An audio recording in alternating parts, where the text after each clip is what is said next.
りんたろうくん、りんたろうくん、は案内中にうんお客さんを助手席乗せることってあるんですか？い。席乗せることはあんまないな。あんまとかないな。後座席乗ってもらった。理由は何なんですか？理由は俺が気使っとうから。あ、お客様に対しててか前の会社とか働いとった時はそうやったから。うんそうして。じゃあ乗せたことないってことですか？乗せたこと秘密。え、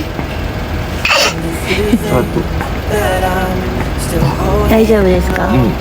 秘密。秘密で、うんありがとうございます。